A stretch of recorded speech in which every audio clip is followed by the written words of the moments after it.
इस बिल के जरिए, इस कानून के जरिए सरकार मुसलमानों को खास तौर से और गरीबों को स्टेटलेस बनाना चाहती है और इस कानून को आपको एनआरसी एनपीआर से जोड़ के देखना है। ये हमारे होम मिनिस्टर भी बता चुके हैं कि सीएए के दौरान कोई भी मुसलमान परिवार या कोई भी मुसलमान को इस देश से बाहर नहीं निकाला जाएगा।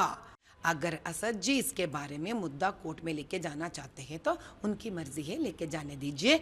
उन्होंने जो कहना चाहते हैं वो कभी सच नहीं हो जाए। इस बिल के जरिए, इस कानून के जरिए सरकार मुसलमानों को खास तौर से और गरीबों को स्टेटलेस बनाना चाहती है और इस कानून को आपको एनआरसी एनपीआर से जोड़ के देखना है।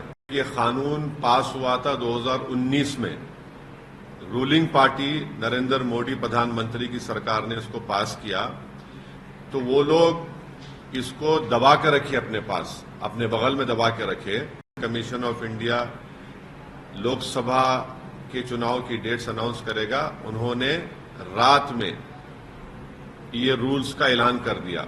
जब सरकार चुनाव को सामने रखकर फैसला ले रही है तो ये बहुत गलत बात है कि आप मुझसे सवाल कर रहे हैं कि मैं सुप्रीम कोर्ट क्यों जा रहा हूं। हमने सुप्रीम कोर्ट को पहले ही हमारा केस सुप्रीम कोर्ट में है।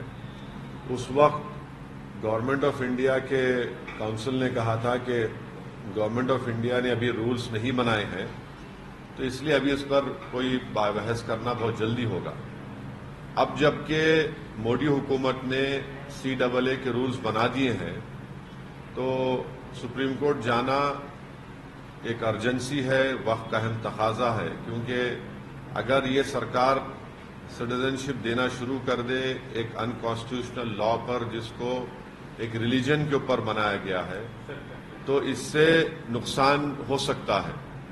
नुकसान ये है कि सुप्रीम कोर्ट मॉनिटर्ड एक एनआरसी आसाम में हुआ जिसमें 19 लाख लोगों के नाम नहीं आए। उसमें से करीब 1 लाख के करीब मुसलमान हैं, बाकी नॉन मुस्लिम्स हैं।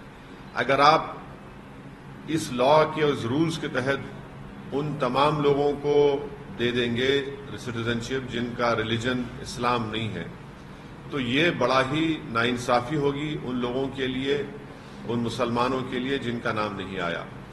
दूसरा इंपॉर्टेंट पॉइंट यह है कि सुप्रीम कोर्ट ने 1960s या 70s में एक जजमेंट में कहा था कि अगर कोई एल्योरमेंट आप देते हैं किसी को अपना रिलीजन बदलने के लिए, तो वो भी एक क्राइम है। अब ये सरकार ये कह रही है कि अगर आपका रिलीजन इस्लाम है या आप मुसलमान हैं तो आपको सिटीजनशिप नहीं दी जाएगी, अगर आपका रिलीजन इससे हटकर होगा तो हम दे देंगे। तो ये भी एक किस्म का एल्योरमेंट है। इसीलिए हम सुप्रीम कोर्ट के पास गए हैं और सुप्रीम कोर्ट से हमारे फाजिल वकील जनाब निजाम पाशा साहब हैं और हमको उम्मीद है कि सुप्रीम कोर्ट इस पर देखेगा। अब देखेंगे सुप्रीम कोर्ट में क्या होता है। सर, आपने जैसे सीए जैसे लागू हुआ तो आपने कहा कि चुनावी फायदा लेने के लिए चुनाव जस्ट आने वाला है, उससे पहले क्या ये आप पे अप्लाई नहीं होता कि आप भी जो डॉक्यूमेंट आपने शो किया और सुप्रीम कोर्ट को अप्रोच हुए, आज अभी इस वक्त अनाउंसमेंट हो रहा है, चुनाव का ऐलान हो रहा है, उसके ठीक उसी दिन आप भी कर रहे हैं, तो क्या आप भी पॉलिटिक्स नहीं कर रहे हैं? देखिए, मैं एक पॉलिटिशियन हूं, मैं कोई फिलोसोफर नहीं हूं, नंबर 1। दूसरी बात यह है कि कानून पास हुआ था 2019 में। रूलिंग पार्टी नरेंद्र मोदी प्रधानमंत्री की सरकार ने इसको पास किया, तो वो लोग इसको दबा के रखे अपने पास, अपने बगल में दबा के रखे।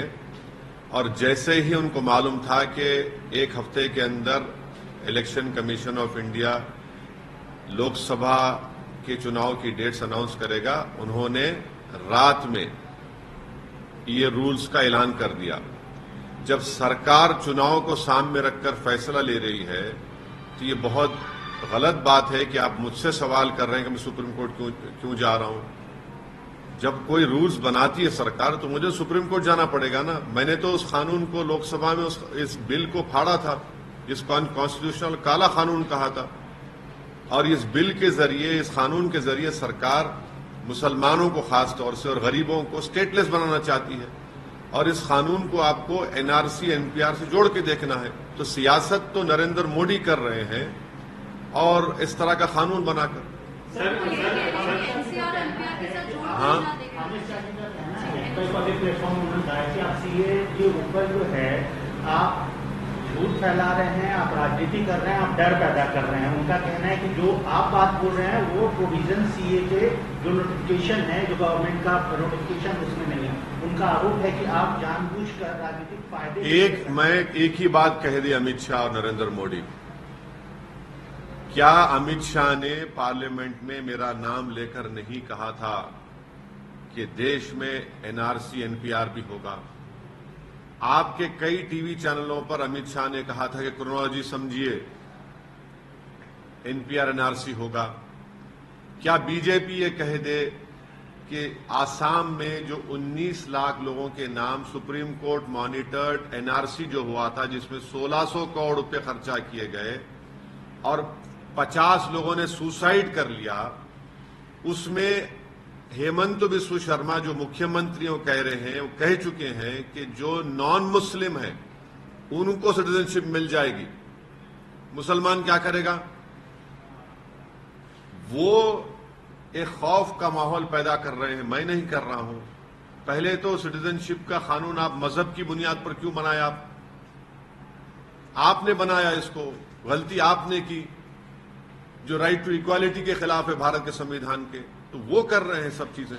हमारे होम मिनिस्टर भी बता चुके हैं कि सीएए के दौरान कोई भी मुसलमान परिवार या कोई भी मुसलमान को इस देश से बाहर नहीं निकाला जाएगा। अगर असद जी इसके बारे में मुद्दा कोर्ट में लेके जाना चाहते हैं तो उनकी मर्जी है, लेके जाने दीजिए। उन्होंने जो कहना चाहते हैं वो कभी सच नहीं हो जाएगा। हमारे अमित जी भी, हमारे होम मिनिस्टर भी बता चुके हैं कि सीएए के दौरान कोई भी मुसलमान परिवार या कोई भी मुसलमान को इस देश से बाहर नहीं निकाला जाएगा। And this is final. अगर असद जी इसके बारे में मुद्दा कोर्ट में लेके जाना चाहते हैं तो उनकी मर्जी है, लेके जाने दीजिए, लेकिन उससे कोई फायदा नहीं है।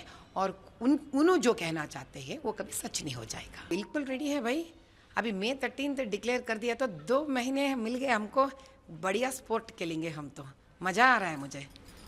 मैम, बीजेपी का किस तरह से स्ट्रैटेजी अब रहने वाला है? अब जब 2 महीने का टाइम अब है तो किस तरह से स्ट्रैटेजी रहने वाला है इसके बारे में? हम हर घर पहुंचेंगे, हर उस नागरिक से हम वोट का मतदान के लिए मांगेंगे और उनको ये भी समझाएंगे that how important it is to vote, because it's not about anything else. You just can't be at home. It's your personal and the public responsibility. When you vote, you're actually making the next 5 years development depend on you. 5 साल का आने वाला तरक्की आपके हाथ में है, तो 5 साल आपके हाथ में है। तो ये बहुत ही सोच समझ कर डालने वाली वोट है और आपका हक है। घर में मत बैठिए, बाहर निकलिए।